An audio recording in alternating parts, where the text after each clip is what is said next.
ଆଜିର ଭିଡ଼ିଓଟି ସମ୍ପୂର୍ଣ୍ଣ ଭାବରେ +3 6 ସେମିଷ୍ଟାର ଓଡ଼ିଆ ଅନର୍ସ ପିଲାଙ୍କ ପାଇଁ ଗୋଟେ ଗୁରୁତ୍ୱପୂର୍ଣ୍ଣ ଭିଡ଼ିଓ। କାହିଁକିନା ପିଲାମାନେ ଆଜିର ଭିଡ଼ିଓରେ ଯେଉଁ ତୁମର କୋର୍ ପେପର 13 ପେପରଟି ରହିଛି, ତ ସେଇ କୋର୍ ପେପର 13 ର ୟୁନିଟ୍ 1 କ'ଣ ଅଛି ତୁମର କ'ଣ ନା ଆତ୍ମଜୀବନୀ ଅଛି, ଭ୍ରମର କାହାଣୀ ଏବଂ ସମାଲୋଚନା ତତ୍ତ୍ୱ ବିଷୟରେ। ତ ପିଲାମାନେ ସେଇଠୁ ତୁମର ଆତ୍ମକାହାଣୀ ଏବଂ ଭ୍ରମର କାହାଣୀ ବିଷୟରେ ଆମେ ଅଲରେଡ଼ି ଆଲୋଚନା କରିସାରିଛେ। ଆଉ ବାକି ଅଛି କ'ଣ ନା ସମାଲୋଚନା ତତ୍ତ୍ୱ। ତ ଅନେକ ସାରା ପିଲାମାନେ କହୁଛନ୍ତି ସେ ସମାଲୋଚନା ବିଷୟରେ ଆମେ ବୁଝିପାରୁନା। ଆମେ ଆତ୍ମଜୀବନୀ ବିଷୟରେ ବୁଝିଗଲେ, ଯୋଉଟାକି ନିଜ ଉପରେ ଲେଖା ହେଇଥିବ ହେଲା, ନିଜ ଜୀବନ କାହାଣୀ ବିଷୟରେ। ଭ୍ରମଣ କାହାଣୀ ମଧ୍ୟ ଆମେ ବୁଝିଲେ, ଯେମିତିକି କୌଣସି ଜାଗାକୁ ଧର ବୁଲିବା ପାଇଁ ଯାଉଛନ୍ତି, ତ ସେଇ ବିଷୟରେ କିଛି ଲେଖାକୁ ଭ୍ରମଣ କାହାଣୀ କୁହାଯାଏ। ତ ସେଇପରି ଭାବରେ ମାନେ ନିଜର ଅନୁଭୂତିକୁ ହେଲା। ତ ସେଇପରି ଭାବରେ ସମାଲୋଚନା କ'ଣ, ସମାଲୋଚନା ବି କ'ଣ ସେଇଭଳି କି। ତ ସେଇଥିପାଇଁ ମୁଁ ଚାଲନ୍ତୁ କ୍ଲାସଟା କରିଦେବା। ଯଦି ତ ପିଲାମାନେ ଏଇଠୁ ତ ଯଦି ଲଙ୍ଗ କ୍ୱେଶ୍ଚନ ତମର ଆତ୍ମଜୀବନୀ ଆସିଲା ଆତ୍ମଜୀବନୀ ଲେଖିବ, ଆଉ ଯଦି ଭ୍ରମଣ କାହାଣୀ ଆସିଲା ଭ୍ରମଣ କାହାଣୀ ଲେଖିବ। ଦୁଇଟା ସାରା ଇଜି ଅଛି। ଆଉ ସମାଲୋଚନାଟା ତା ଅପେକ୍ଷା ଟିକେ ଖାଲି ଡିଫିକଲ୍ଟ ଅଛି। ତଥାପି ଆମେ ଆସାନ ଭାଷାରେ କେମିତି ବୁଝିବା ପାଇଁ ଚେଷ୍ଟା କରିବା ହେଲା। ତ ଆଜିର ଭିଡ଼ିଓଟି ଯଦି ଗୋଟେ ପିଲା ଦେଖୁଛି ଏକ୍ଜାମରେ ଲଙ୍ଗ କ୍ୱେଶ୍ଚନ ଆସୁ କି ସର୍ଟ କ୍ୱେଶ୍ଚନ ଆସୁ, ସେ ସବୁ ଗୁଡ଼ିକ ଆଟେଣ୍ଡ କରିପାରିବ। ତ ଚାଲନ୍ତୁ ଆଉ ଭିଡ଼ିଓଟିକୁ ଅଧିକ ସମୟ ନ ଦେଇକି ଚାଲ ଆମେ ଆରମ୍ଭ କରିଦେବା ହେଲା। ଦେଖ, ଆମେ କ'ଣ ଜାଣିବା ନା ଆମେ ଫାର୍ଷ୍ଟ ଜାଣିବା ଯେ ପଠନର ଉଦ୍ଦେଶ୍ୟ। ଯେଉଁ ଆମେ ସମାଲୋଚନା ସାହିତ୍ୟର ଉନ୍ମେଷ ଓ ବିକାଶ ପଢ଼ିବା, ତାର ସେଇ ପଠନର ଉଦ୍ଦେଶ୍ୟ ଆମେ ତାର ଉଦ୍ଦେଶ୍ୟ କ'ଣ, ତା ସହିତ ଶିକ୍ଷଣ ବିଷୟ କ'ଣ ଶିଖିବାକୁ ପାଇବା, ବିଷୟ ପ୍ରବେଶ ବିଷୟରେ ମେନ୍ ଟପିକକୁ ଯିବା, ସାହିତ୍ୟ ସମାଲୋଚନା ତତ୍ତ୍ୱକୁ ବୁଝିବା, ଦେନ୍ ଓଡ଼ିଆ ସମାଲୋଚନାର ଉତ୍ପତ୍ତି ବିକାଶ କର୍ମ ମାନେ କେମିତି ଉତ୍ପତ୍ତି ହେଇଥିଲା ହେଲା। ଆମେ ସଂଜ୍ଞା ସ୍ୱରୂପ ପ୍ରକାର ଭିତରେ ଆଲୋଚନା କରିବା, ସେଇଟା ଆଉ ଗୋଟେ ଭିଡ଼ିଓରେ। ବଟ୍ ଆଜିର ଭିଡ଼ିଓରେ କେମିତି ଉନ୍ମେଷ ଓ ବିକାଶ ହୋଇଥିଲା ସେ ବିଷୟରେ ଆଲୋଚନା କରିବା। ଦେନ୍ ଓଡ଼ିଆ ସମାଲୋଚନାର ପ୍ରଥମ ପର୍ଯ୍ୟାୟ, ଦ୍ୱିତୀୟ ପର୍ଯ୍ୟାୟ ଏବଂ ତୃତୀୟ ପର୍ଯ୍ୟାୟ, ଯେଉଁଟାକି ଶେଷ ପର୍ଯ୍ୟାୟ ହେଲା, ଆମେ ସେଗୁଡ଼ା ମଧ୍ୟ ଆଲୋଚନା କରିବା। ତାପରେ ପିଲାମାନେ ସବୁଠୁ ଲାଷ୍ଟରେ ହେଲା, ଭିଡ଼ିଓର ଲାଷ୍ଟରେ ତୁମମାନଙ୍କୁ ଏଇଠୁ ମୁଁ କିଛି ଯାହା ବି କିଛି ପଢ଼େଇବି, ତ ସେଇଠୁ କିଛି ତୁମକୁ ସିଲେକ୍ଟେଡ଼ କ୍ୱେଶ୍ଚନ୍ ଦେଇଦେବି, ଯେଉଁ କ୍ୱେଶ୍ଚନ୍ ଗୁଡ଼ିକ କି ପରୀକ୍ଷା ପାଇଁ ଉପଯୋଗୀ କ୍ୱେଶ୍ଚନ୍ ଗୁଡ଼ିକ ହେଲା। ସେମିତି କିଛି ସେଇ କ୍ୱେଶ୍ଚନ୍ ଗୁଡ଼ିକ ଦେଇଦେବି, ଯାହାଫଳରେ ତୁମମାନେ ସେଗୁଡ଼ା ବାରମ୍ବାର ଯଦି ପଢ଼ିବ, ଦେନ୍ ସେଗୁଡ଼ା ଆଉ ଖାତାରେ ଲେଖିବ, ନୋଟ୍ କରିବ ହେଲା, ତାର ଆନ୍ସର୍ ମଧ୍ୟ ଖୋଜିବ, ଦେନ୍ ସେଇ ପିଲା ଏକ୍ଜାମରେ ଭଲ ମାର୍କ ରଖିପାରିବ। ତ ଚାଲନ୍ତୁ ଆମେ ଆରମ୍ଭ କରିବା। ପଠନ ଉଦ୍ଦେଶ୍ୟ ପ୍ରଥମ ଦେଖିବା। ଦେଖ, ଗୁଣାଗର ନିର୍ଦ୍ଧାରଣ କରିବାର ଏକ ବିଚାରାତ୍ମକ ଏବଂ ବିଶ୍ଳେଷଣାତ୍ମକ ଉଦ୍ୟମକୁ କ'ଣ କୁହାଯାଇଥାଏ ନା ସମାଲୋଚନା ଉଦ୍ଭବ ଓ ବିକାଶ ଘଟିଥାଏ। କେମିତି ଘଟିଥାଏ ବୁଝିପାରିଲ? ଗୋଟେ ଗୁଣାଗର ନିର୍ଦ୍ଧାରିତ, ଦେଖନ୍ତୁ ଗୋଟେ ବିଚାରାତ୍ମକ ହଉ କି ବିଶ୍ଳେଷଣାତ୍ମକ, ଆରେ ଜଣଙ୍କ ବିଷୟରେ କହିବ ହେଲା, ଜଣଙ୍କ ବିଷୟରେ କହିବ ଭଲ, ସେ ତା ବିଷୟରେ ଭଲ କଥା ହଉ କି ଖରାପ କଥା ହଉ, ତାହାକୁ ହିଁ କୁହାଯାଏ ସମାଲୋଚନା। ତ ସେଇଠି ସୃଷ୍ଟି ହୋଇଥାଏ ହେଲା। ସାଧାରଣ ବିଚାରବନ୍ତ ଓ ବୌଦ୍ଧିକ ଗୁଣ ସମ୍ପନ୍ନ ସାହିତ୍ୟ ପାଠକ କାବ୍ୟ କବିତା ଗଳ୍ପ ଉପନ୍ୟାସ ପ୍ରଭୃତି ପାଠ କରି ସେଥିରୁ କେବଳ ଆନନ୍ଦ ଲାଭର ବା ମନୋରଞ୍ଜନର ଉପାଦାନ ସଂଗ୍ରହ କରେ ନାହିଁ, ବରଂ ସେଗୁଡ଼ିକର ମୂଲ୍ୟ ନିରୂପଣ ଓ ମାନ ନିର୍ଦ୍ଧାରଣ କରିବା ପାଇଁ ମଧ୍ୟ ଆଗ୍ରହ ପ୍ରକାଶ କରିଥାଏ ହେଲା। ପାଠକମାନଙ୍କର ଏହି ମନୋବୃତ୍ତିକୁ ସମାଲୋଚନା ଆବିର୍ଭାବ ଘଟିଥାଏ, କାରଣ ଜଣେ ବ୍ୟକ୍ତି ଉତ୍ତମ ପାଠକ ନ ହେଲେ ଉତ୍ତମ ସମାଲୋଚକ ହୋଇପାରେ ନାହିଁ। ଆରେ ଜଣେ ବ୍ୟକ୍ତି ଯଦି ସେ ଭଲ ଭାବରେ ପଢ଼ି ପାରିବନି, ତାହେଲେ ସେ କେମିତି ସମାଲୋଚକ ହେଇପାରିବ? ତ ପ୍ରଥମେ ତାକୁ ଭଲସେ ପଢ଼ିବା ପାଇଁ ପଡ଼ିବ, ବୁଝିବାକୁ ପଡ଼ିବ। ଦେନ୍ ମାନେ କେଉଁଠି ଭଲ ଲାଗିଲା କି କେଉଁଠି ଖରାପ ଲାଗିଲା, ତାର ନିହାତି ଗୋଟେ ବକ୍ତବ୍ୟ ଦେବାକୁ ପଡ଼ିବ ନା। ତ ସେଇଟା ହିଁ ହେଉଛି ସମାଲୋଚନା, ତାକୁ ସମାଲୋଚନା କରିବା ଯେଉଁଟା ହେଲା। ଭୁଲଟିକୁ ତୁମେ ସାଙ୍ଗରେ ତୁଳନା କରିବ, ଏହା ଏକଗୋଟିକୁ ଅଧ୍ୟୟନ କଲା ପରେ ଏଟା ହେଲା ଶିକ୍ଷଣ ବିଷୟ ହେଲା। ଏଗୁଡ଼ା ଦେଖ, ଆମେ ଜାଣିବା ସମାଲୋଚନା କର, ସମାଲୋଚନା ପ୍ରସ୍ତୁତି ବେଳେ କେଉଁ ଦିଗ ପ୍ରତି ଧ୍ୟାନ ଦିଆଯାଇଥାଏ, ତା ସହିତ ସମାଲୋଚନା ବିଭାଗୀକରଣ ବିଷୟରେ ହେଲା। ଚାଲ ପ୍ରଥମେ ଆମେ ବିଷୟ ପ୍ରବେଶ ଯେଉଁ ମେନ୍ ଟପିକ୍ ଅଛି ସେଇଟାକୁ ପଶିଯିବା। ଚାଲ ଦେଖ, ମନୁଷ୍ୟ ଏକାବେଳକେ ଦୁଇଟି ଜଗତରେ ବାସ କରିଥାଏ। କ'ଣ? ସେଥିମଧ୍ୟରୁ ଗୋଟାଏ ହେଲା ଭାବ ଜଗତ ଏବଂ ଅନ୍ୟଟି ହେଲା ଜ୍ଞାନ ଜଗତ। ମାନେ କେବଳ ଗୋଟେ ଜଗତରେ କେବଳ ଭାବନା ଦ୍ୱାରା, କେବଳ କଳ୍ପନା ଦ୍ୱାରା ସମସ୍ତ ଲେଖାଯାଇଥାଏ। ଆଉ ଗୋଟେ ହେଲା ଜ୍ଞାନ ଜଗତ, ଯେଉଁଟାକି ଜ୍ଞାନ ଦ୍ୱାରା ହେଲା, ମାନେ ସବୁ ମାନେ ଜ୍ଞାନ ଦ୍ୱାରା ଚାଲିଥାଏ। ଦେଖନ୍ତୁ, ପ୍ରଥମ ଜଗତଟି ଭାବଧର୍ମୀ ଓ ହୃଦୟ ସର୍ବସ୍ୱ। ଭାବ ସର୍ବସ୍ୱତା, ଭାବନା ଓ ଆବେଗ ପ୍ରଧାନତା, କଳ୍ପନା ଉପରେ ଗୁରୁତ୍ୱ ଏବଂ ସ୍ୱପ୍ନ ଉପରେ ପ୍ରାଧାନ୍ୟ ଏହି ଜଗତଟିର ଚାରିତ୍ରିକ ବିଶେଷତ୍ୱ। ଏହି ଜଗତରୁ ଉତ୍ତୁରି ଆସେ ଚାରୁକଳା, କାବ୍ୟ କବିତା, ସାହିତ୍ୟର ବିଭିନ୍ନ ବିଭାଗ ଏବଂ ଅନ୍ୟାନ୍ୟ ସୂକ୍ଷ୍ମ କଳା ଗୁଡ଼ିକ ତଥା ଯେମିତିକି ସଙ୍ଗୀତ, ନୃତ୍ୟ, ଅଭିନୟ ଆଦି ଯାବତୀୟ କାନ୍ତକମଳ ଭାବନା ଓ କଳା କଳ୍ପନା ଇତ୍ୟାଦି ଆସିଥାଏ। କ'ଣ? ଏହି ଦିଗରୁ ହେଲା। ଅନ୍ୟ ଜଗତଟି ହେଲା ଯେଉଁଟାକି ମସ୍ତିଷ୍କ ଧର୍ମୀ ବା ଚିନ୍ତା ଓ ଜ୍ଞାନ ପ୍ରଦାନ। ଗୋଟେ ହେଲା ତୁମର କଳ୍ପନା ରାଜ୍ୟର, ଆଉ ଗୋଟେ ହେଲା ତୁମର ଜ୍ଞାନ, ତୁମର ନଲେଜ ଯେତିକି ଥିବ ହେଲା। ଦେଖ, ବିଚାର ବିବେକ, ଜ୍ଞାନ ବିଜ୍ଞାନ, ଚିନ୍ତା ଚେତନା, ଅନୁଭୂତି ଅଭିଜ୍ଞତା ହେଲା, ଅନୁସନ୍ଧାନ ଅନୁସରଣ, ଚର୍ଚ୍ଚା ଗବେଷଣା, ଆଲୋଚନା ସମାଲୋଚନା, ଯୁକ୍ତି ତର୍କ, ବ୍ୟାଖ୍ୟା ବିଶ୍ଳେଷଣ ଏହି ଜଗତର ବିଶେଷ ଚରିତ୍ର ଗୁଡ଼ାକ। ବିଜ୍ଞାନ ଦର୍ଶନ, ଇତିହାସ, ରାଜନୀତି, ଅର୍ଥନୀତି, ସମାଜ ବିଜ୍ଞାନ ଓ ନୃବିଜ୍ଞାନ ଓ ମନୋବିଜ୍ଞାନ ପ୍ରଭୃତି ଏହି ଜଗତର ମୂଳ ଯେଉଁଟାକି ଉପାଦାନ ଗୁଡ଼ାକ ହେଲା। ଦେଖ ସମାଲୋଚନା ସାହିତ୍ୟ ଏହି ଦୁଇଟି ଜଗତର ସମନ୍ୱୟରେ ଉତ୍ପନ୍ନ ଅଥଚ ସ୍ୱୟଂ ଏକ କ'ଣ ବିଚାରାତ୍ମକ ଓ ବ୍ୟାଖ୍ୟାମୂଳକ ଅଭିବ୍ୟକ୍ତି। ଭିନ୍ନ ଅର୍ଥରେ କଳା ବିଜ୍ଞାନ ଏ ଉଭୟର ସହଚାର୍ଯ୍ୟରେ ସମାଲୋଚନାର ଆବିର୍ଭାବ ହୋଇଥାଏ। ସମାଲୋଚନା କେମିତି ଆବିର୍ଭାବ ହୋଇଥାଏ ନା କଳା ଓ ବିଜ୍ଞାନ ଏମାନେ ଏଇ ଦୁହିଁଙ୍କର ସହଚାର୍ଯ୍ୟରେ ହେଲା। ସମାଜରେ ଜଣେ ବ୍ୟକ୍ତି ଭାବରେ ବଞ୍ଚିବା ପାଇଁ ଆମକୁ ସମାଲୋଚନାତ୍ମକ ଦୃଷ୍ଟିଭଙ୍ଗୀ ସାହାଯ୍ୟ କରିଥାଏ। ନହେଲେ ସେ କେବେ କେମିତି ମାନେ କୋଉଟା ଯଦି ଆମେ କହିବାନି କୋଉଟା କଲେ ସେ ଭଲ କରୁଛି କୋଉଟା କଲେ ଖରାପ ହେଉଛି, ନହେଲେ ସେ ତ ସେମିତି ଖରାପ କାମ କରି ଚାଲିଥିବ ହେଲା। ଆଉ ଯଦି ଭଲ କାମ କଲା ସେ ଜାଣିପାରିବ ଓ ମୁଁ ଭଲ କାମ କଲି, ସେ ଆହୁରି କରିବ। ସେଥିପାଇଁ ସମାଲୋଚନା କରିବା ନିହାତି ଦରକାର। ଏହି ଦୃଷ୍ଟିଭଙ୍ଗୀରେ ଆମର ଏହି ଅଭ୍ୟାସରେ ଏକ ପ୍ରକୃତି ଏବଂ ଏକ ପ୍ରବୃତ୍ତିର ପରିଣତ ହୋଇଥାଏ। ସାହିତ୍ୟ ଅଧ୍ୟୟନରୁ ଉପଯୁକ୍ତ ଆନନ୍ଦ ବା ଶିକ୍ଷା ଲାଭ କରିବା ପାଇଁ ଆମକୁ ତୁଳନା ବିଚାର ଏବଂ ଗୁଣଦୋଷ ପ୍ରଭୃତିର ନିରୂପଣ କରିବାକୁ ପଡ଼ିଥାଏ। ସାହିତ୍ୟ ଅଧ୍ୟୟନ ସମୟରେ ଏହି ପ୍ରକାରର ପଦ୍ଧତି ଅନୁସରଣ କରିବାର ନାମ ମଧ୍ୟ କ'ଣ ସମାଲୋଚନା। ବର୍ତ୍ତମାନ ଦେଖ ସାହିତ୍ୟ ସମାଲୋଚନା ତତ୍ତ୍ୱ ବିଷୟରେ ହେଲା। ଦେଖ ଭାରତୀୟ ସାହିତ୍ୟରେ ସମାଲୋଚନାର ପରମ୍ପରା ଥିଲା ଅତ୍ୟନ୍ତ ସମୃଦ୍ଧ। ସଂସ୍କୃତ ଭାଷାରେ ଲିଖିତ ସମାଲୋଚନା ଗ୍ରନ୍ଥ ଗୁଡ଼ିକୁ ଅଳଙ୍କାର ଶାସ୍ତ୍ର କୁହାଯାଏ। ସଂସ୍କୃତ ଭାଷାରେ ସମାଲୋଚନା କ'ଣ କୁହାଯାଏ ନା ଅଳଙ୍କାର ଶାସ୍ତ୍ର ବୋଲି ମଧ୍ୟ କୁହାଯାଇଥାଏ। ଏହି ଶାସ୍ତ୍ର ମାନଙ୍କରେ ମହାକାବ୍ୟ ଓ ନାଟକ ପ୍ରଭୃତିର ସଂଜ୍ଞା ପରିଚୟ ଗଠନ ପଦ୍ଧତି ପ୍ରକାରଭେଦ ତଥା ବସ୍ତୁ ଚରିତ୍ର ସମାରୋହର ବ୍ୟାପକ ଆଲୋଚନା କରାଯାଇଥିବାର ପରିଲକ୍ଷିତ ହୋଇଥାଏ। ଏତଦ୍ ବ୍ୟତୀତ କ'ଣ ଟୀକା ଟିପ୍ପଣୀ ବ୍ୟାଖ୍ୟା ଓ ଭାଷ୍ୟ ବୃତ୍ତିକାରିକା ପ୍ରଭୃତିରେ ନାଟକ ପ୍ରଭୃତିର ପାଠ୍ୟାଂଶ ଉପରେ ଗଭୀର ଚର୍ଚ୍ଚା ଆଲୋଚନା ଏବଂ ଭାଷାର ଗଠନ କ'ଣ ତାତ୍ପର୍ଯ୍ୟଗତ ବିଚାର ଦୃଷ୍ଟିରୁ ବିଶଦ ଭାବରେ କରାଯାଇଥାଏ। ଦେଖ ଦେନ୍ ଭାରତ ଦଣ୍ଡୀ ଆନନ୍ଦବର୍ଦ୍ଧନ ଭାମହ ମମ୍ମଟ ବିଶ୍ୱନାଥ ହେଲା। ଆଉ କ'ଣ ଆଉ କିଏ ନା ବିଶ୍ୱନାଥ କବିରାଜ ପ୍ରଭୃତି ଥିଲେ ଭାରତର ପ୍ରସିଦ୍ଧ ସମୀକ୍ଷକ ଯେଉଁମାନେ କି ସମାଲୋଚନା କରୁଥିଲେ ହେଲା। ଏମାନଙ୍କର ଦ୍ୱାରା ରଚିତ ଅଳଙ୍କାର ଗ୍ରନ୍ଥ ଗୁଡ଼ିକ ଭାରତୀୟ ସମୀକ୍ଷାର ଏକ ସୁଦୃଢ଼ ଭିତ୍ତିଭୂମି ନିର୍ମାଣ କରିଥିଲା। ପରବର୍ତ୍ତୀ ସମୟରେ ଭାରତର ଆଞ୍ଚଳିକ ଭାଷା ଓ ସାହିତ୍ୟ ଗୁଡ଼ିକର ଉତ୍ପତ୍ତି ବିକାଶ ଘଟିଥିଲେ ମଧ୍ୟ ସଂସ୍କୃତ ସମୀକ୍ଷାର ଧାରା ପୂର୍ବପରି ପ୍ରଚଳିତ ଥିଲା। ଆଞ୍ଚଳିକ ସାହିତ୍ୟ ଗୁଡ଼ିକ ନିଜ ପାଇଁ ପୃଥକ ସମୀକ୍ଷା ମାର୍ଗ ନିର୍ମାଣ ନ କରି ସଂସ୍କୃତ ସମୀକ୍ଷା ପନ୍ଥା ଓ ଗ୍ରନ୍ଥକୁ ହିଁ ନିଜ ନିଜର ସାହିତ୍ୟ ସମୀକ୍ଷାର ମାନଦଣ୍ଡ ଭାବରେ ଗ୍ରହଣ କରିନେଇଥିଲେ। ତେଣୁ ପ୍ରାଚ୍ୟ ବା ଭାରତୀୟ ସମାଲୋଚନା କହିଲେ ମୂଳତଃ ସଂସ୍କୃତ ସମୀକ୍ଷାର ଧାରାକୁ ହିଁ ବୁଝିବାକୁ ହୋଇଥାଏ। ସଂସ୍କୃତରୁ ଆସିଛି ନା। ଭାରତୀୟ ସମୀକ୍ଷାର ବିଭିନ୍ନ ପଦ୍ଧତି ଅନୁଯାୟୀ ଭିନ୍ନ ଭିନ୍ନ ଶ୍ରେଣୀ ବିଭାଗ ପରିଲକ୍ଷିତ ହୋଇଥାଏ। ସେଗୁଡ଼ିକ ହେଉଛି ରସବାଦୀ ସମୀକ୍ଷା ପଦ୍ଧତି, ଧ୍ୱନିବାଦୀ ସମୀକ୍ଷା ପଦ୍ଧତି, ଔଚିତ୍ୟବାଦୀ ସମୀକ୍ଷା ପଦ୍ଧତି, ଆଉ ଗୋଟେ କ'ଣ ବକ୍ରୋକ୍ତିବାଦୀ ସମୀକ୍ଷା ପଦ୍ଧତି, ରୀତିବାଦୀ ସମୀକ୍ଷା ପଦ୍ଧତି। ଆଜିର ସମାଲୋଚକଗଣ ଏ ସବୁଥିରେ ଦୂରେଇ ରହୁଥିବାରୁ ଏହାର ବିଶେଷ ଆଲୋଚନା ଏଥିରେ କରାଯାଉ ନାହିଁ। ଦେଖନ୍ତୁ W.S. ହଡସନଙ୍କର ଅଭିମତ ଅନୁଯାୟୀ କ୍ରିଟିସିଜମ୍ ମିନ୍ସ କ'ଣ ଜଜମେଣ୍ଟ, ଯେଉଁଟା ଆମେ ଜଜ୍ କରିବା ହେଲା। କବିତା ନାଟକ ବା ଉପନ୍ୟାସ ସମ୍ପର୍କରେ କିଛି ବିଚାର ନିଷ୍ପତ୍ତି ଅଭିମତ ବ୍ୟକ୍ତ କରିବା ହେଲା ସମାଲୋଚନାର ଅର୍ଥ। ତୁଳନା ଓ ପାର୍ଥକ୍ୟ ନିରୂପଣ ମଧ୍ୟ ସମାଲୋଚନାର କାର୍ଯ୍ୟ। ଜଣେ ଔପନ୍ୟାସିକ ବା କବିର ରଚନାକୁ ଅନ୍ୟ ଜଣେ କବି ବା ଔପନ୍ୟାସିକ ରଚନା ସହିତ ତୁଳନା କରି ରଚନା ଦୁଇଟିର ତାରତମ୍ୟ ନିର୍ମାଣ କରି ସେ ଦୁଇଟି ମଧ୍ୟରେ ଗୁରୁ କିଏ ଏବଂ ଲଘୁ କିଏ ତାହା ନିର୍ଣ୍ଣୟ କରାଯାଇଥାଏ। ଅବଶ୍ୟ ଏହି କବି ଓ ଔପନ୍ୟାସିକ ମାନେ ଏକା ଯୁଗ ଏକା ଶ୍ରେଣୀ ଓ ଏକା ପ୍ରକାର ଲେଖା ଲେଖିଥିବା ଆବଶ୍ୟକ। କାରଣ କେହି କେବେ ହେଲେ ବି ବ୍ୟାସ ବା ବାଲ୍ମୀକିଙ୍କର ସହିତ ରମାକାନ୍ତ ରଥଙ୍କୁ କିମ୍ବା କ'ଣ ନା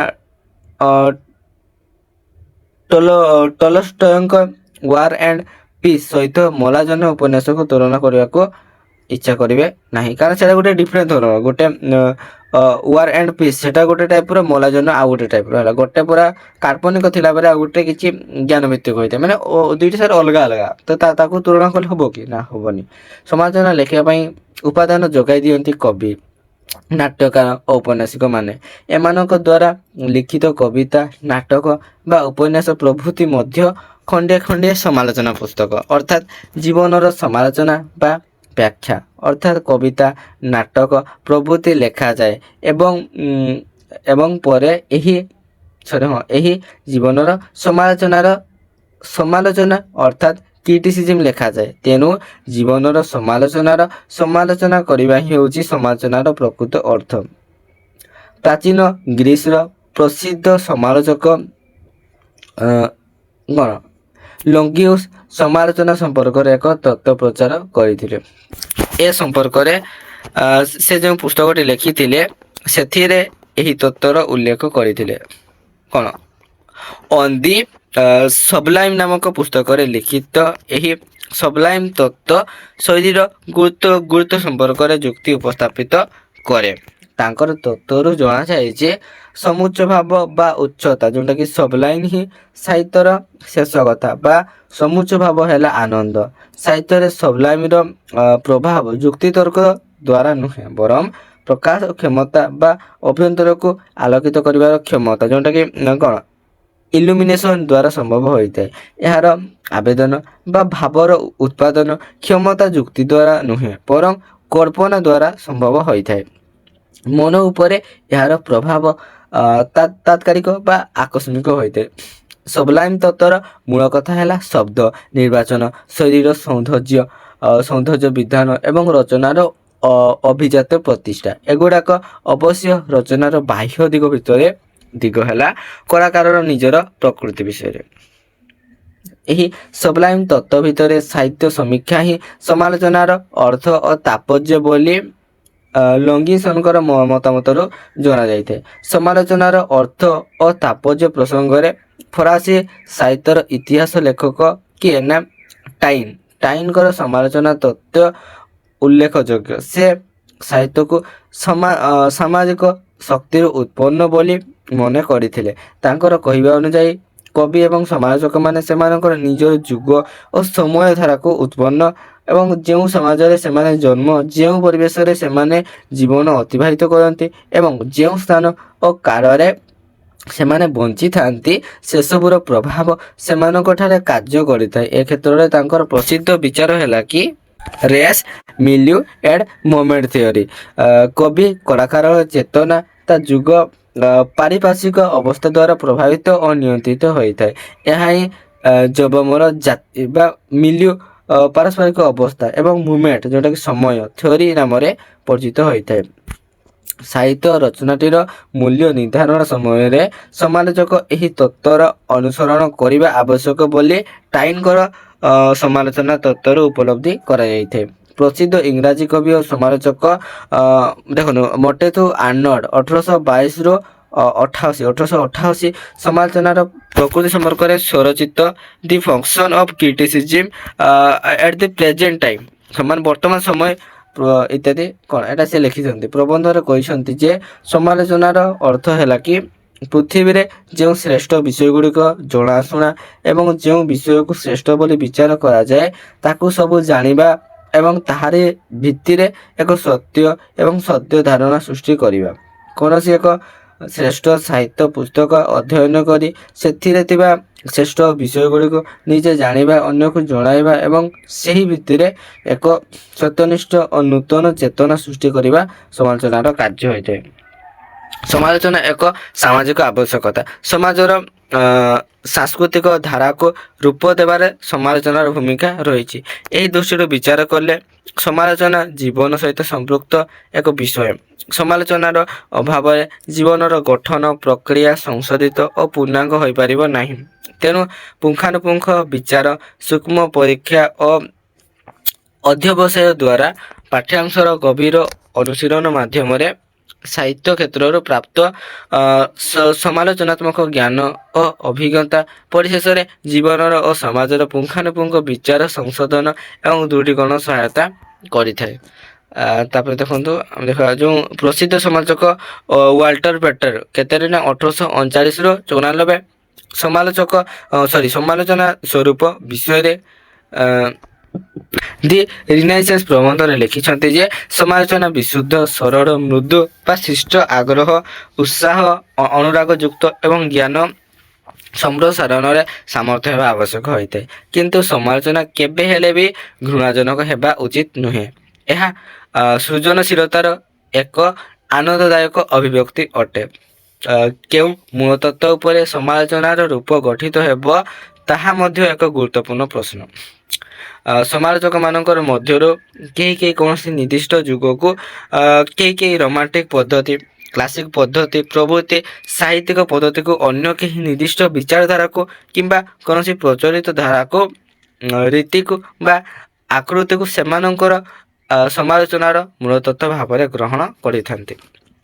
ମୋଟ କଥା ସମାଲୋଚନା ନିରପେକ୍ଷ ନିର୍ଭୀକ ଯୁକ୍ତିଯୁକ୍ତ ଅବାନ୍ତର ପ୍ରସଙ୍ଗ ବର୍ଜିତ ସହାନୁଭୂତିମୂଳକ ଶିଷ୍ଟ ଜ୍ଞାନଗର୍ଭକ ନୂତନ ଚିନ୍ତାଧାରା ପ୍ରବର୍ତ୍ତକ ସାହିତ୍ୟର ମାର୍ଗ ନିର୍ଦ୍ଦେଶକ ଏବଂ ସଂସ୍କାର ଓ ସଂଶୋଧନକ୍ଷମ ହେବା ଆବଶ୍ୟକ ହୋଇଥାଏ।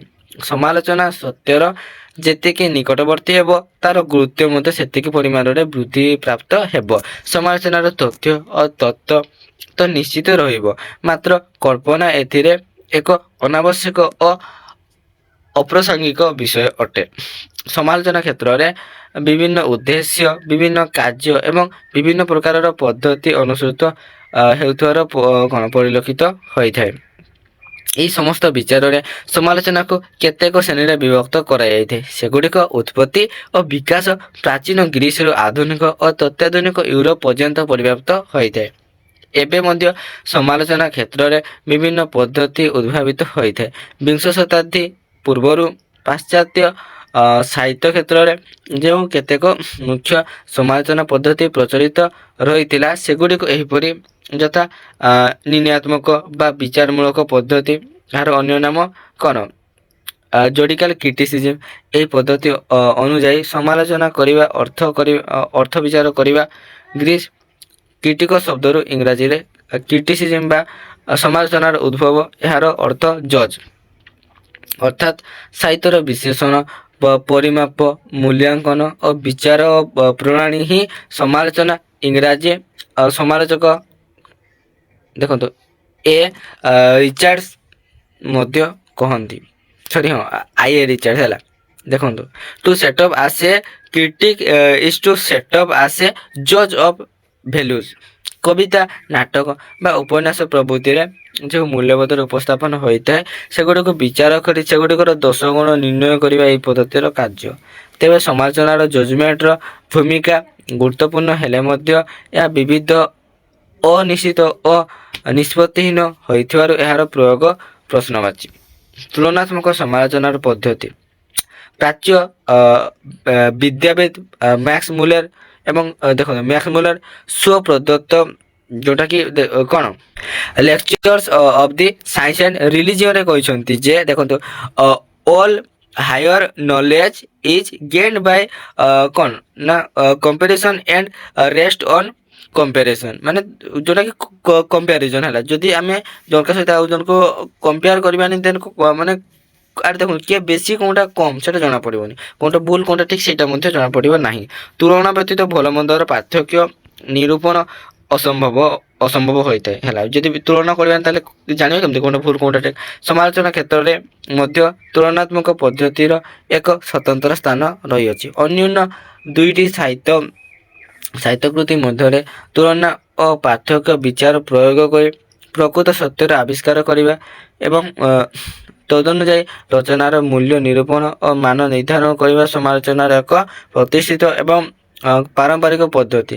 ଯେକୌଣସି ବିଷୟରେ ମୂଲ୍ୟ ନିରୂପଣ ପାଇଁ ମଧ୍ୟ ଏହି ତୁଳନାତ୍ମକ ପଦ୍ଧତି ଅତ୍ୟନ୍ତ ମୂଲ୍ୟବାନ ଓ ଖୁବ୍ ସାହାଯ୍ୟକାରୀ ହୋଇଥାଏ। ନନ୍ଦନ ତତ୍ତ୍ୱ ବା ସୌନ୍ଦର୍ଯ୍ୟ ତତ୍ତ୍ୱ ଭିତ୍ତିକ ପଦ୍ଧତି, ଏହି ପଦ୍ଧତିର ଇଂରାଜୀ ନାମାନ୍ତର ଯେଉଁଟା ଆସ୍ଥେଟିକ୍ କ୍ରିଟିସିଜିମ୍। ଏହି ପଦ୍ଧତି ସୌନ୍ଦର୍ଯ୍ୟ ତତ୍ତ୍ୱ ଦୃଷ୍ଟିରୁ କରାର ମୂଲ୍ୟ ନିରୂପଣ କରିଥାଏ। ଏହି ପଦ୍ଧତିଟି ଅନ୍ୟାନ୍ୟ ସମାଲୋଚନା ପଦ୍ଧତି ମଧ୍ୟରେ ଖୁବ୍ ସମ୍ଭ୍ରାନ୍ତ।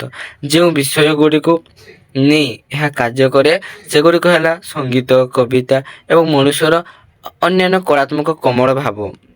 ଏହି ପଦ୍ଧତିର ସମାଲୋଚକ କରାର ସମସ୍ତ କୃତି ପ୍ରକୃତିର ଏବଂ ମନୁଷ୍ୟର ସୁନ୍ଦରତମ ରୂପ ଏବଂ ଯେଉଁଗୁଡ଼ିକ ସୁନ୍ଦର ସୃଷ୍ଟିକାରୀ ଉପାଦାନ ଭାବରେ ପରିଗଣିତ ସେସବୁ ବିଷୟ ସମ୍ପର୍କରେ ସମାଲୋଚନା କରିଥାଏ। ଏହା ଏକ ସ୍ୱତନ୍ତ୍ର ଧରଣର ସମାଲୋଚନା ପଦ୍ଧତି ଯାହାକି ଦାର୍ଶନିକ ବିଚାର ଉପରେ ପ୍ରତିଷ୍ଠିତ ହୋଇଥାଏ। ବେନିଡିକ୍ଟ କ୍ରୋଚେ ଏବଂ ୱାଲ୍ଟର ପେଟର ଏହି ପଦ୍ଧତିର ସମାଲୋଚକ କିଏ ନା ୱାଲ୍ଟର ପେଟର ହେଲା। ଐତିହାସିକ ସମାଲୋଚନା ପଦ୍ଧତି ଫରାସୀ ସମାଲୋଚକ ଓ ଐତିହାସିକ ଯେଉଁଟାକି ଐତିହାସିକ ପ୍ରବୃତ୍ତି କେତେକ ସମାଲୋଚକ ସାହିତ୍ୟକୁ ସମାଜର ଯଥାର୍ଥ ପ୍ରତିଫଳନ ଭାବରେ ବିବେଚନା କରି ରଚୟିତାଙ୍କର ସମକାଳୀନ ଏବଂ ପରବର୍ତ୍ତୀ ସମୟରେ ଇତିହାସକୁ ଭିତ୍ତି କରି ସାହିତ୍ୟର ମୂଲ୍ୟାଙ୍କନ କରିଥାନ୍ତି। ସେମାନଙ୍କର ମତରେ ଯୁଗ ଚେତନା ଦ୍ୱାରା ଲେଖକ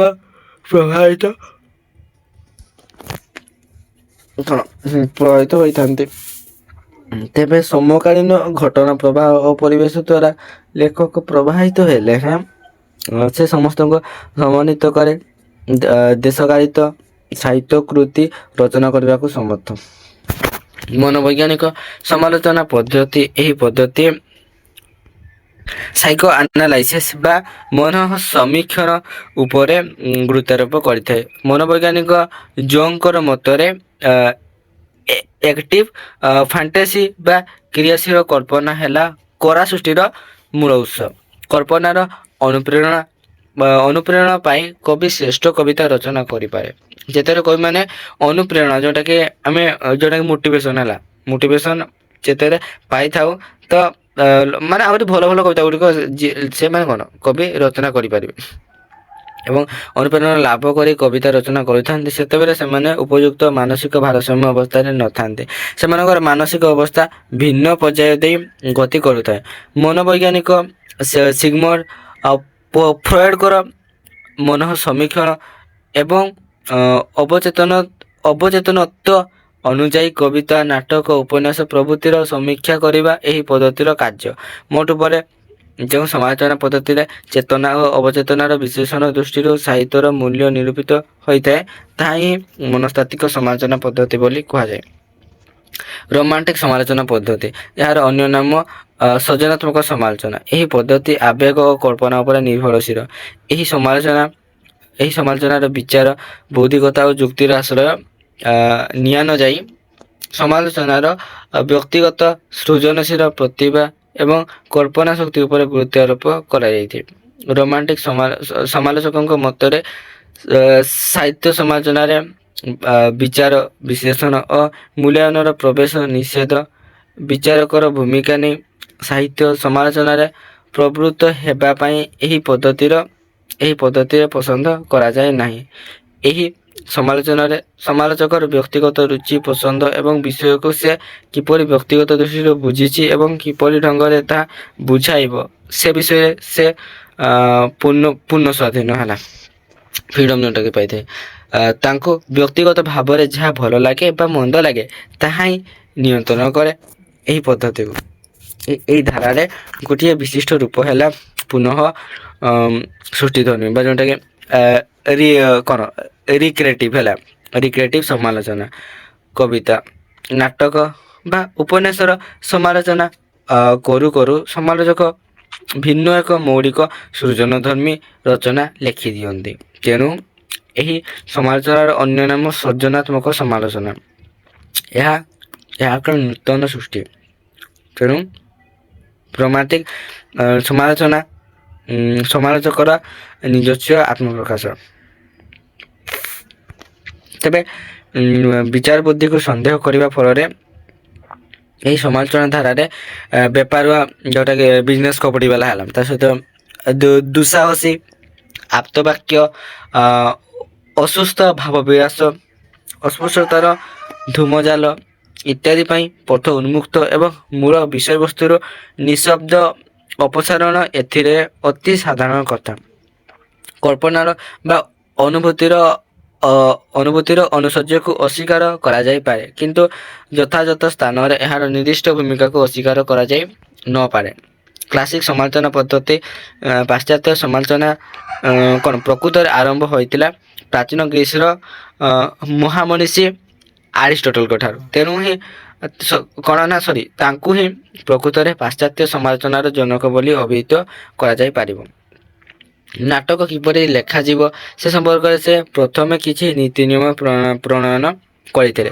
ପ୍ରାଚୀନ ଗ୍ରୀକ୍ ନାଟକକୁ ଅନୁଧ୍ୟାନ କରିବାରେ ଏବଂ ରଚନା କରିବାରେ ଏହି ନୀତି ନିୟମ ଗୁଡ଼ିକ ଯେ ଉପଯୁକ୍ତ ମାର୍ଗ ନିର୍ଦ୍ଦେଶ କରୁଥିଲା ତାହା ନୁହେଁ, ପରବର୍ତ୍ତୀ ବହୁ ଶତାବ୍ଦୀ ପର୍ଯ୍ୟନ୍ତ ବହୁ ସମାଲୋଚକ ଏବଂ ସୃଜନଶୀଳ ଲେଖକଙ୍କ ପାଇଁ ଏହା ମଧ୍ୟ ଥିଲା ପଥ ପ୍ରଦର୍ଶକ। ତାଙ୍କର ପ୍ରଣୀତ ନୀତି ନିୟମ ଗୁଡ଼ିକୁ ଲଙ୍ଘନ କରିବା ପାଇଁ କେହି କେବେ ହେଲେ ସାହସ ବି କରୁନଥିଲେ। ସମଗ୍ର ପୃଥିବୀର ସମାଲୋଚକମାନେ ଏହି ନୀତି ନିୟମ ଲିଖିତ ଥିବା ପୁସ୍ତକ ଯେଉଁଟାକି ପୋଏଟିକ୍ସ ଅନୁଯାୟୀ ସମସ୍ତ କଳା ସମ୍ପର୍କରେ ନିଜର ଅଭିମତ ଏବଂ ବିଚାର ବ୍ୟକ୍ତ କରିଅଛନ୍ତି। ଏହିପରି ଭାବରେ ସମାଲୋଚନାର ଯେଉଁ ପଦ୍ଧତି ଆରମ୍ଭ ହୋଇଥିଲା ତାହା ହିଁ ଥିଲା କ୍ଲାସିକାଲ କ୍ରିଟିସିଜିମ୍। ଏହି ପଦ୍ଧତିର ସମାଲୋଚକ କୌଣସି ଏକ ସାହିତ୍ୟ କୃତିକୁ ଆଲୋଚନା ଏବଂ ବିଚାର କରିବା ସମୟରେ ଜଣେ ସ୍କୁଲ ଶିକ୍ଷକଙ୍କ ପରି ଆଚରଣ ପ୍ରଦର୍ଶନ କରିଥାନ୍ତି। ଏହି ପଦ୍ଧତି ନିର୍ଦ୍ଦିଷ୍ଟ ନୀତି ନିୟମ ଉପରେ ବିଶ୍ୱାସ କରେ ଏବଂ ଏହା ହିଁ ହେଉଛି ସମସ୍ତ ସାହିତ୍ୟ କୃତିର ପ୍ରଥମ ଲକ୍ଷ୍ୟ ବୋଲି ମନେ କରେ। ମନୋରଞ୍ଜନ ଏହାର ହୁଏତ ଦ୍ୱିତୀୟ ଉଦ୍ଦେଶ୍ୟ ହୋଇପାରେ।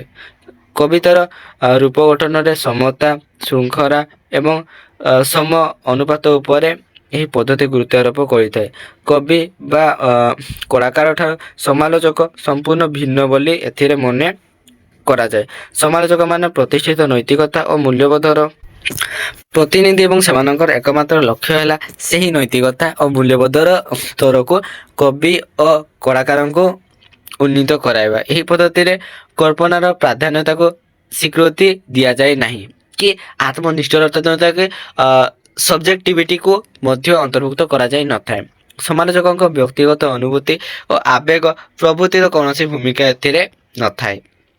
କ୍ଲାସିକାଲ ସମାଲୋଚନା ପଦ୍ଧତିର ମୁଖ୍ୟ ନିୟମ ଗୁଡ଼ିକ ହେଲା ସମୟ, ସ୍ଥାନ ଓ ଘଟଣା। ଏହି ତିନିଗୋଟି ବିଷୟର ଐକ୍ୟ, ଚରିତ୍ର ଚିତ୍ରଣ ଅପେକ୍ଷା କଥାବସ୍ତୁ ଉପରେ ଗୁରୁତ୍ୱ ଆରୋପ, ସମସ୍ତ କଳାର ମୂଳ ଲକ୍ଷ୍ୟ ନୀତିବାଦୀ ହେବା ଉଚିତ ପ୍ରଭୃତି।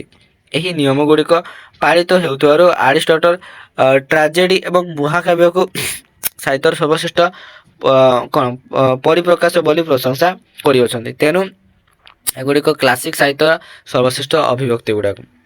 ଏହି ସମାଲୋଚନା ପଦ୍ଧତି କେବଳ ସେହି ପୁସ୍ତକ ଗୁଡ଼ିକର ସମୀକ୍ଷା କରିଥାଏ ଯାହାକି ବିଭିନ୍ନ ସମୟରେ ଭିନ୍ନ ଭିନ୍ନ ରୁଚି ଓ ରୀତିକୁ ଅତିକ୍ରମ କରି ସ୍ଥାୟୀ ଭାବରେ ପ୍ରତିଷ୍ଠା ଅର୍ଜନ କରିଥାଏ ଏବଂ ଯେଉଁଥିରେ କି ସାର୍ବକାଳିକ ଓ ସାର୍ବଜନୀନ ଆବେଦନ ତଥା ମୃତ୍ୟୁଞ୍ଜୟୀ ଜୀବନର ଆଶ୍ୱାସନା ପ୍ରକାଶିତ ହୋଇଥାଏ। ହୋମରଙ୍କ ଦୁଇ ମହାକାବ୍ୟ, ସେକ୍ସପିୟରଙ୍କ ନାଟକାବଳୀ, ମହାକବି ଦାନ୍ତେଙ୍କର ଡିଭାଇନ୍ କମେଡି, ମିଲ୍ଟନଙ୍କର ପାରାଡାଇଜ ଲଷ୍ଟ ପ୍ରଭୃତି ଏହି ଶ୍ରେଣୀର କାଳଜୟୀ ସାହିତ୍ୟ କୃତି। ମହାକବି ବାଲ୍ମୀକିଙ୍କର ରାମାୟଣ, ବ୍ୟାସଦେବଙ୍କର ମହାଭାରତ, କାଳିଦାସଙ୍କର କାବ୍ୟ ଓ ନାଟକ କ୍ଲାସିକ ସାହିତ୍ୟ ଏବଂ ନାଟ୍ୟଶାସ୍ତ୍ରର ପ୍ରଣେତା ଭରତ, ଧ୍ୱନ୍ୟାଲୋକ ପ୍ରଣେତା ଆନନ୍ଦବର୍ଦ୍ଧନ, କାବ୍ୟ ପ୍ରକାଶ ରଚୟିତା ଆଚାର୍ଯ୍ୟ ମନ୍ମଥ ଏବଂ ସାହିତ୍ୟ ଦର୍ପଣ ଗ୍ରନ୍ଥର ରଚୟିତା ବିଶ୍ୱନାଥ କବିରାଜ ପ୍ରଭୃତି ଅଳଙ୍କାର ଶାସ୍ତ୍ରବିଦ ସମୀକ୍ଷକମାନେ କ୍ଲାସିକ ପଦ୍ଧତିର ପ୍ରବର୍ତ୍ତନକାରୀ ଭାବରେ ବିବେଚିତ ହୋଇପାରନ୍ତି।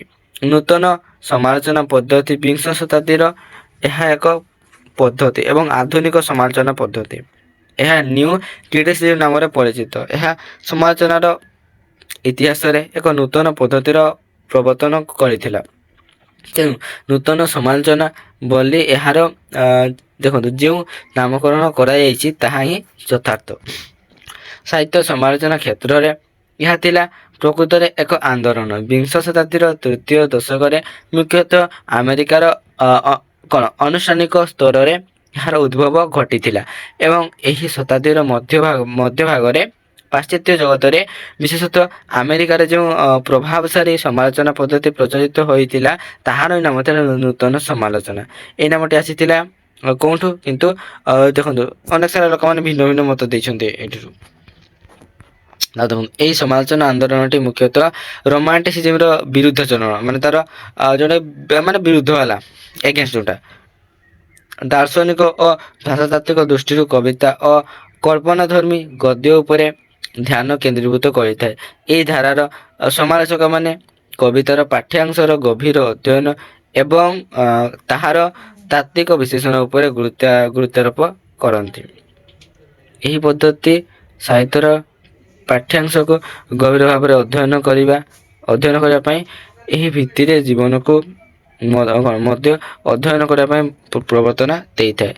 ଏହା କିନ୍ତୁ କବିଙ୍କର ବ୍ୟକ୍ତିତ୍ୱ ତାଙ୍କର ପରିଚୟ ଏବଂ ତାଙ୍କର ମନୋଭାବ ଉପରେ କୌଣସି ଗୁରୁତ୍ୱ ଆରୋପ କରେ ନାହିଁ କି କବିତାର ମୂଳ ଉତ୍ସ କ'ଣ, କବିତାର ଭାବାର୍ଥର ଇତିହାସ କ'ଣ ଏବଂ ତାହାର ରାଜନୈତିକ ଓ ସାମାଜିକ ଦିଗ ଗୁଡ଼ିକ କ'ଣ ସେସବୁ ଉପରେ ଗୁରୁତ୍ୱ ଆରୋପ କରେ ନାହିଁ। ଏହା ସାଧାରଣ ପାଠ୍ୟାଂଶରେ ଥିବା ଭ୍ରମ ପ୍ରମାଦ ଉପରେ ତଥା ଏହାର ଭାଷାଗତ ଓ କ'ଣ ବାକ୍ୟ ଗଠନଗତ ଓ ଶବ୍ଦ ପ୍ରୟୋଗଗତ ଦିଗ ଗୁଡ଼ିକ ଉପରେ ପ୍ରାଧାନ୍ୟ ଦେଇଥାଏ। ମିଥ୍ ଓ ଆର୍କିଟାଇପାଲ ସମାଲୋଚନା ପଦ୍ଧତି ସାହିତ୍ୟରେ ଯାହା ଉପସ୍ଥାପିତ ହୁଏ ତାହା ଲେଖକଙ୍କର ବ୍ୟକ୍ତିଗତ ଭାବ ବଳୟରୁ ଉତ୍ପନ୍ନ ହେଲେ ମଧ୍ୟ ତାହା ସାର୍ବଜନୀନ ଭାବ ବଳୟର ପୃଥକ ନୁହେଁ। ଏହି ଭାବ ବଳୟର ମୂଳ ଉତ୍ସ ଅତ୍ୟନ୍ତ ଆଦିମ। ଏହି ମୂଳ ଉତ୍ସ ଚେତନାର ବହୁ ଗଭୀରରେ ବିଦ୍ୟମାନ ରହି ମନୁଷ୍ୟର ଅନୁଭୂତି ଓ ଅଭିବ୍ୟକ୍ତିକୁ ନିୟନ୍ତ୍ରଣ କରିଥାଏ।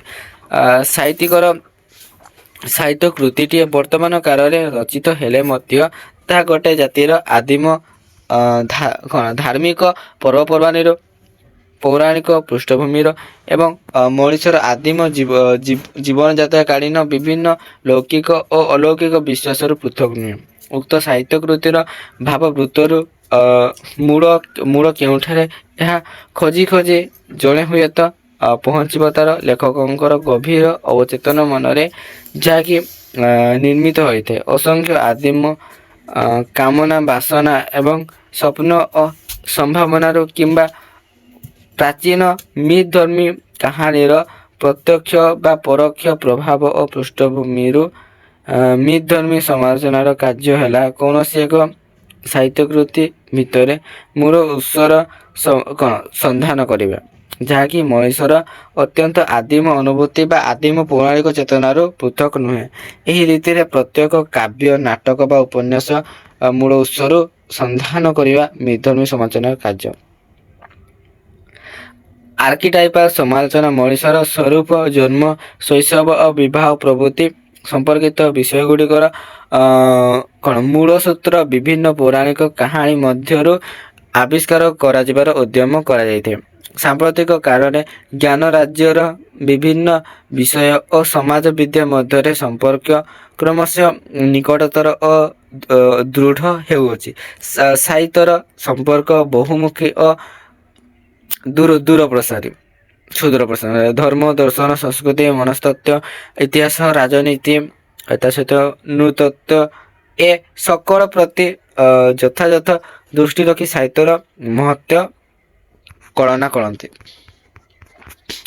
ପୌରାଣିକ ଦେବାଦେବୀମାନେ ଗୋଟିଏ ଭାବାଦର୍ଶର ପ୍ରତିନିଧିତ୍ୱ କରନ୍ତି, ଯେଉଁ ଭାବାଦର୍ଶ ଗୁଡ଼ିକ ମଣିଷ ଜାତି ପାଇଁ ସବୁ ଯୁଗରେ ପ୍ରାସଙ୍ଗିକ ହୋଇ ରହିଆସିଛି। ଆଧୁନିକ ମଣିଷର ଦୋଷଗୁଣ ବିବେଚନା କରିବା ପାଇଁ ଉକ୍ତ ଭାବାଦର୍ଶ ଗୁଡ଼ିକ ଏବେ ବି ମାପକାଠି।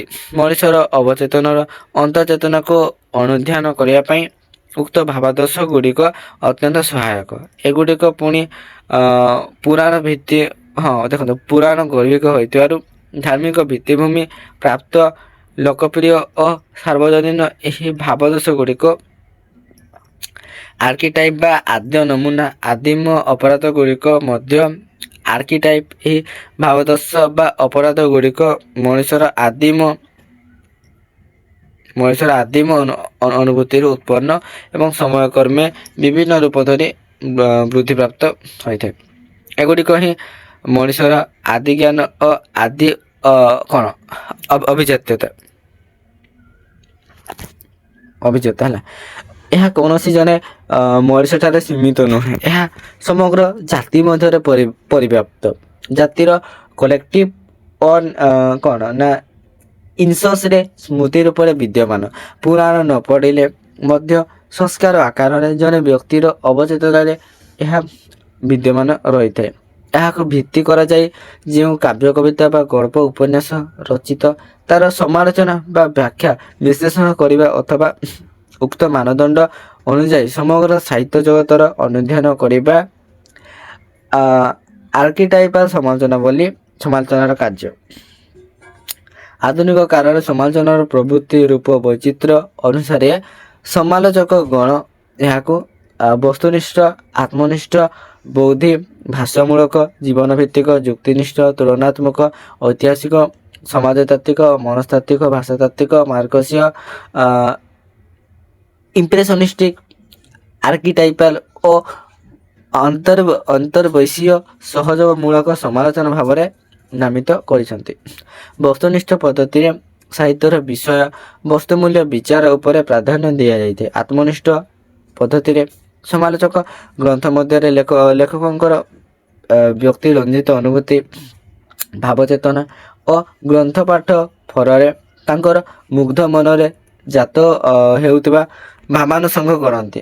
ଦୀର୍ଘକାଳର ପରୀକ୍ଷା ନିରୀକ୍ଷା ପରେ ସାହିତ୍ୟ ବିଚାର ସମ୍ପର୍କରେ ନିର୍ଦ୍ଧାରିତ ବିଧି ବା ନୀତି ନିୟମ ଅନୁସରଣ ଫଳରେ ହେଉଥିବା ସମାଲୋଚନାରେ ବୌଦ୍ଧି ନାମରେ ପରିଚିତ। ଭାଷ୍ୟମୂଳକ ସମାଲୋଚନାରେ ସମାଲୋଚକ ମୁଖ୍ୟତଃ ଜଣେ ଭାଷ୍ୟକାର ରସ ଉପଭୋଗର ନ୍ୟୁନ ଯୋଗ୍ୟତା ସମ୍ପନ୍ନ ପାଠକମାନଙ୍କ ନିମନ୍ତେ ସାହିତ୍ୟ ସୃଷ୍ଟିର ବ୍ୟାଖ୍ୟା ବିଶେଷତା, ଏହାର ଅର୍ଥ ଅବଗତି ନିମନ୍ତେ ଅନୁକୂଳତା ସୃଷ୍ଟି, ଭାଷ୍ୟମୂଳକ ସମାଲୋଚନାର କାର୍ଯ୍ୟ ସାହିତ୍ୟ ସୃଷ୍ଟିକର୍ମ ଅନୁଶୀଳନ କରି ଶ୍ରଦ୍ଧା ସହକାରେ ସାହିତ୍ୟର ଅବରୋଧ ଓ ପାଠକମାନଙ୍କୁ ସାହିତ୍ୟର ତାତ୍ପର୍ଯ୍ୟ ଅବଗତି। ଏହି ରୀତିର ଲକ୍ଷ୍ୟ ଓ ଜୀବନ ଭିତ୍ତିକ ସମାଲୋଚନାର ସାହିତ୍ୟର ଉତ୍ପତ୍ତି, ରହସ୍ୟ ନିର୍ଣ୍ଣୟ ଓ ମୂଲ୍ୟ ଅବଧାରଣା ବଶରେ ସାହିତ୍ୟ ସ୍ରଷ୍ଟାଙ୍କର ଜୀବନୀ ଉପରେ ଗୁରୁତ୍ୱ ଦିଆଯାଇଥାଏ। ଲେଖକଙ୍କର ବ୍ୟକ୍ତିଗତ ଜୀବନ ଭିତ୍ତିରେ ତାଙ୍କର ସାହିତ୍ୟ ଜୀବନର ଧାରା ଓ ସାଧନାର ସୂତ୍ର ନିରୂପିତ ହୋଇଥାଏ।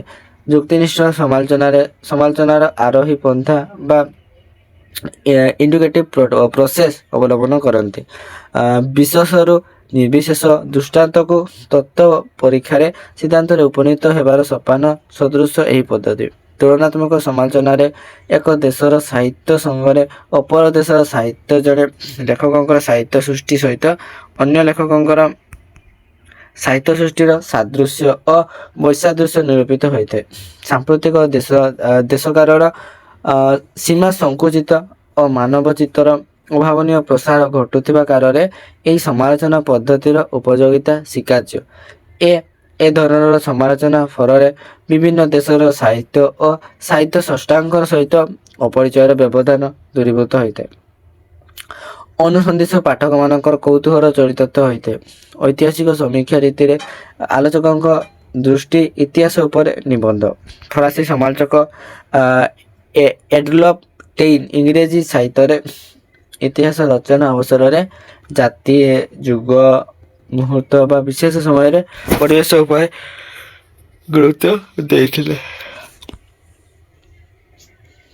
ତାଙ୍କ ସୂତ୍ର ଅନୁସାରେ ଶିଳ୍ପକର୍ମର ସ୍ୱରୂପ ଓ ବୈଶିଷ୍ଟ୍ୟ ଅବଧାରଣ ନିମନ୍ତେ ଏହାକୁ ଜାତି, ଯୁଗ ଓ ମୁହୂର୍ତ୍ତର ପରିପ୍ରେକ୍ଷୀରେ ବିଚାର କରିବାକୁ ହେବ। ସାହିତ୍ୟର ଉତ୍ପତ୍ତି, ରହସ୍ୟ ଓ ବିଷୟ ସ୍ଥାନ ନିରୂପଣରେ ତାହାର ଅବସ୍ଥାନ, ଭୂମି ବା ଐତିହାସିକ ପଟ୍ଟଭୂମି ବିଚାର ବିଶେଷ ଉପଯୋଗୀ।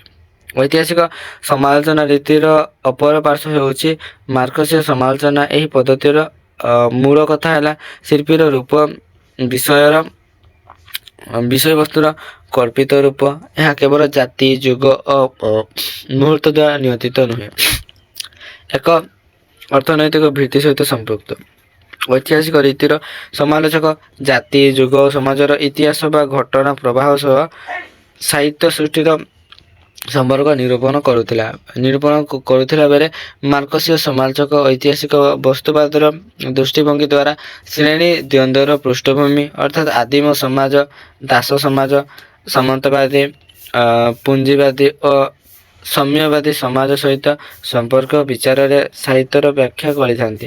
ସମାଜତାତ୍ତ୍ୱିକ ସମୀକ୍ଷା ରୀତିରେ ସମାଜ ସହିତ ସାହିତ୍ୟର ସମ୍ପର୍କ, ସମାଜ ଓ ଜୀବନ ପ୍ରତି ଲେଖକଙ୍କର ଦୃଷ୍ଟିଭଙ୍ଗୀ, ଲେଖକଙ୍କର ସମାଜ ଦର୍ଶନ ସହିତ ସମାଜ ଦର୍ଶନ ସାହିତ୍ୟ ସୃଷ୍ଟି ଓ ବିକାଶରେ ସମାଜର ଅବଦାନ ପ୍ରସଙ୍ଗ ଆଲୋଚିତ ହୋଇଥାଏ। ମନସ୍ତାତ୍ତ୍ୱିକ ସମାଲୋଚନାର ସମାଲୋଚକମାନେ ସାଧାରଣତଃ ସମୀକ୍ଷଣ ପଦ୍ଧତି ଉପରେ ଆସ୍ଥା ସ୍ଥାପନ ପୂର୍ବକ ସାହିତ୍ୟ ସୃଷ୍ଟିର ମୂଲ୍ୟ ନିର୍ଦ୍ଧାରଣ କରିଥାନ୍ତି। ସ୍ୱପ୍ନ ମଧ୍ୟରେ ବ୍ୟକ୍ତିର ଅବଦମିତ ବାସନା କାମନା ରୂପକ ଆକାରରେ ବ୍ୟକ୍ତ ହେଲା ପରେ ସାହିତ୍ୟ ମଧ୍ୟରେ ସାହିତ୍ୟ ଶିଳ୍ପୀ ଓ ସାହିତ୍ୟ ରସିକମାନଙ୍କର ଅବଦମିତ ବାସନା କାମରେ ଚରିତାର୍ଥ ହୋଇଥାଏ। ଏମାନଙ୍କର ଦୃଷ୍ଟିରେ ସାମାଜିକ ମନୁଷ୍ୟଠାରେ ପ୍ରଚୁର ପରିମାଣରେ ଆବେଗ ଅନୁଭୂତ ସଂଯୁକ୍ତ ଥାଏ। ସାହିତ୍ୟ ଉପଭୋଗ ସମୟରେ ସାମାଜିକ ମନୁଷ୍ୟ ବାସ୍ତବ ପରିସ୍ଥିତିରୁ ନିଜକୁ ମୁକ୍ତ ରଖି କାଳ୍ପନିକ ପରିସ୍ଥିତିର ପ୍ରଭାବରେ ମନ ମଧ୍ୟରେ ଅବଦମିତ ଆବେଗର ନିଷ୍କ୍ରମଣ ଘଟାଇଥାଏ। ତେଣୁ ସାହିତ୍ୟର ଆବେଗ ରଚକ ସମର୍ଥ ଓ ସମୀକ୍ଷାରେ ପ୍ରଧାନ ବିଷୟ। ଭାଷାତାତ୍ତ୍ୱିକ ପଦ୍ଧତିରେ ସମାଜକ ଭାଷାତତ୍ତ୍ୱ ବ୍ୟାକରଣ ଭିତ୍ତିରେ ସାହିତ୍ୟର ଉତ୍କର୍ଷ ନିରୂପଣ କରନ୍ତି। ଏଥିରେ ବାକ୍ୟର ଶବ୍ଦ ବିନ୍ୟାସ, ପାଠ, ବାକ୍ ନିର୍ମିତ କୌଶଳ ଓ ଅଳଙ୍କାର ଚାତୁର୍ଯ୍ୟ ଆଲୋଚିତ ହୋଇଥାଏ। ଦେଖନ୍ତୁ, ଇମ୍ପ୍ରେସନିଷ୍ଟିକ ସମାଲୋଚନା ସାଧାରଣତଃ ବ୍ୟକ୍ତିଗତ ଉପଲବ୍ଧି ଭିତ୍ତିକ। ସାହିତ୍ୟ ସୃଷ୍ଟି ସାହିତ୍ୟର ଭୋକ୍ତାଙ୍କର ମନରେ ଯେପରି ପ୍ରତିଭାତ ହୁଏ ତାକୁ ଅନୁରୂପ ଭାବରେ ବ୍ୟକ୍ତ କରିବା ପଦ୍ଧତି ହେଉଛି ଇମ୍ପ୍ରେସନିଷ୍ଟିକ ସମାଲୋଚନା। ସମାଲୋଚକ ନିଜେ ସ୍ରଷ୍ଟା ନ ହେଲେ ଏଭଳି ଆଲୋଚନା ସମ୍ଭବ ନୁହେଁ। ସଂସ୍କୃତରେ ଏକ ଉକ୍ତି ଅଛି, କବିତା ରସ ମାଧୁର୍ଯ୍ୟ କବିରବି ନ ତତ୍ କବି, ଅର୍ଥାତ୍ କବିତାର ରସ ମାଧୁର୍ଯ୍ୟ କବି ଜାଣନ୍ତି, କବିତା ରଚନା କରୁଥିବା କବି ଜାଣନ୍ତି ନାହିଁ। ଅର୍ଥାତ୍ ଏଠାରେ ସମାଲୋଚକଙ୍କୁ କବିର ମର୍ଯ୍ୟାଦା ଦିଆଯାଇଛି ରସିକ ବା ସମାଲୋଚକ, ଯଥାର୍ଥରେ କବି ସହୃଦୟ। ଏଠାରେ ସମାଲୋଚନା ସାମର୍ଥ୍ୟ ସଙ୍ଗରେ ସର୍ଜନ ଶକ୍ତିର ଘନିଷ୍ଠ ସମ୍ପର୍କ ନିରୂପିତ ହୋଇଛି। କୁହାଯାଇଛି, the critical faculty is akin to the creative faculty, ଅର୍ଥାତ୍ ସତ୍ କବି ମାତ୍ରେ ତୀବ୍ର ଆତ୍ମଚେତନାର ଅଧିକାରୀ, ଏକ ଦେହରେ ସେ ସ୍ରଷ୍ଟା ଓ ସମାଲୋଚକ। ତେଣୁ ଯୋଗ୍ୟ ସମୀକ୍ଷକ ନିଜର ସମୀକ୍ଷା କର୍ମକୁ ଏକ ଚମତ୍କାର ସୃଷ୍ଟିଧର୍ମୀ ପ୍ରକ୍ରିୟାରେ ପରିଣତ କରିବାକୁ ସମର୍ଥ ହେଉଥିବେ। ସାହିତ୍ୟ ଉପରେ ବିଚାରର ଆଲୋକ ନିକ୍ଷେପ କରିବା ସଙ୍ଗେ ସଙ୍ଗେ ପାଠକମାନଙ୍କୁ ମୂଳ ସାହିତ୍ୟ ସୃଷ୍ଟି ତୁଲ୍ୟ ଆନନ୍ଦ ଦେବାରେ ହିଁ ତାଙ୍କର ସଫଳତା। ସାଧାରଣତଃ ଜାତିର ସୁଦୀର୍ଘ ଅଭିଜ୍ଞତା, ସମ୍ଭୂତ ଓ ଉତ୍ତରାଧିକାର ସୂତ୍ରରେ ଲବ୍ଧ ଭାବଧାରା, ଐତିହ୍ୟ ସଂଜାତ ଚିନ୍ତାର ରୂପ ବ୍ୟକ୍ତିର ଅବଚେତନ ସ୍ତରରେ ଓ ମନୁଷ୍ୟ ଜାତିର ସାମୂହିକ ଅଚେତନ ସ୍ତରରେ ଆର୍କିଟାଇପ୍ ରୂପରେ ପ୍ରକାଶିତ ହୋଇଥାଏ। ଏହା ପୌରାଣିକ କାହାଣୀ ଓ ଚିତ୍ରକଳ୍ପ ସହିତ ସମ୍ପୃକ୍ତ। ଆର୍କିଟାଇପାଲ ସମାଲୋଚନା ମଣିଷର ସ୍ୱରୂପ, ଜନ୍ମ, ଶୈଶବ, ବିବାହ ପ୍ରଭୃତି ସମ୍ପର୍କିତ ବିଷୟରେ ମୂଳସୂତ୍ର ବିଭିନ୍ନ ପୌରାଣିକ କାହାଣୀ ମଧ୍ୟରୁ ଆବିଷ୍କୃତ କରିବା ଉଦ୍ୟମ ହୋଇଥାଏ। ଅଧୁନା ଜ୍ଞାନ ରାଜ୍ୟରେ ବିଭିନ୍ନ ବିଷୟ ଓ ସମାଜ ବିଦ୍ୟା ମଧ୍ୟରେ ଉତ୍ତମ ସମ୍ପର୍କ କ୍ରମଶଃ ଦୃଢ଼ ଓ ନିକଟତର ହେଉଛି। ସାହିତ୍ୟ ସମ୍ପର୍କ ବହୁମୁଖୀ ଓ ସୁଦୂର ପ୍ରସାରୀ। ଧର୍ମ, ସଂସ୍କୃତି, ଦର୍ଶନ, ମନସ୍ତତ୍ତ୍ୱ, ଇତିହାସ, ରାଜନୀତି, ନୃତତ୍ତ୍ୱ, ସମାଜ ବିଦ୍ୟା ଓ ପରମାର୍ଥ ବିଦ୍ୟା ପ୍ରଭୃତି ସହ ଏହାର ସମ୍ପର୍କ ନିବିଡ଼। ସାହିତ୍ୟ ବିଚାରକାରରେ ସମାଲୋଚକ ଏ ଶକର ପ୍ରତି ଯଥାଯଥ ଦୃଷ୍ଟି ରଖି ସାହିତ୍ୟର ମହତ୍ତ୍ୱ କଳନା କରନ୍ତି। ଉପସଂହାର ଲାଷ୍ଟରେ ଦେଖ, ସମାଲୋଚନା ବିଳାସର ସାମଗ୍ରୀ ନୁହେଁ ଏବଂ ସେ ଗୋଟେ ସମାଲୋଚନା ଆନନ୍ଦବୋଧର ଅଭିବ୍ୟକ୍ତି ନୁହେଁ, ବରଂ ସାହିତ୍ୟ ପାଇଁ ସମାଲୋଚନା ହେଉଛି ଦାୟିତ୍ୱବୋଧ। କ୍ରମଶଃ ସମାଲୋଚନାର ବିକାଶ ପର୍ବ ସାଧିତ ହେବାରେ ଲାଗିଛି। ନନ୍ଦନତାତ୍ତ୍ୱିକ ସମୀକ୍ଷା, ଶୈଳୀ ସର୍ବସ୍ୱ ସମୀକ୍ଷା, ତୁଳନାତ୍ମକ ସମୀକ୍ଷା, ଚେତନା କେନ୍ଦ୍ରିକ ସମୀକ୍ଷା, ପ୍ରୟୋଗବାଦୀ ସମୀକ୍ଷା ଆଦି ସମୀକ୍ଷା ତତ୍ତ୍ୱର ବିଭିନ୍ନ ଧାରାକୁ ଆଧାର କରି ବହୁ ସମାଲୋଚକ ଓଡ଼ିଆ ସମାଲୋଚନା ସାହିତ୍ୟକୁ ରୁଦ୍ଧିଦୀପ୍ତ କରିବାର ପ୍ରୟାସ ଜାରି ରଖିଛନ୍ତି। ଏହା ନିଶ୍ଚିତ ଯେ ଭବିଷ୍ୟତରେ ଓଡ଼ିଆ ସମାଲୋଚନା ଜଗତୀକରଣ ପ୍ରକ୍ରିୟାରେ ବିଶ୍ୱମୁଖୀ ହୋଇ ଅଧିକ ସମୃଦ୍ଧ ହେବା ପଥରେ ଅଗ୍ରସର ହୋଇପାରିବ। ଏଇଟା ଦେଖନ୍ତୁ, ତାର କିଛି ସଂକ୍ଷିପ୍ତ ହେଲା ଆତ୍ମଜୀବନୀ ପ୍ରସଙ୍ଗ ସଂକ୍ଷିପ୍ତ ଉତ୍ତରମୂଳକ ଯୋଉଟାକି ସମାଲୋଚନା କଲେ କ'ଣ ବୁଝ, ସମାଲୋଚନା କେତେ ପ୍ରକାରର, ଦୀର୍ଘ ଉତ୍ତରମୂଳକ ଅଙ୍କୁଶନ କିଛି ଦଉଛି ହେଲା, ଦୁଇଟା ଅଛି। ଦେଖ, ସମାଲୋଚନାର ସଂଜ୍ଞା ସ୍ୱରୂପ ବିଷୟରେ ଆଲୋଚନା କର, ଆଉ ଗୋଟେ ସମାଲୋଚନା କେତେ ପ୍ରକାରର ସେ ସମ୍ପର୍କରେ ଆଲୋଚନା କର। ତ ଆଜିର ଭିଡ଼ିଓଟି ମୁଁ ଆଶା କରୁଛି ଦେଖିକି ନିହାତି ଭାବରେ ଉପକୃତ ହେଇଥିବ। ତ ଭିଡ଼ିଓଟିକୁ ସମ୍ପୂର୍ଣ୍ଣ ଭାବେ ଦେଖିଥିବାରୁ ଧନ୍ୟବାଦ। ଜୟ ଜଗନ୍ନାଥ।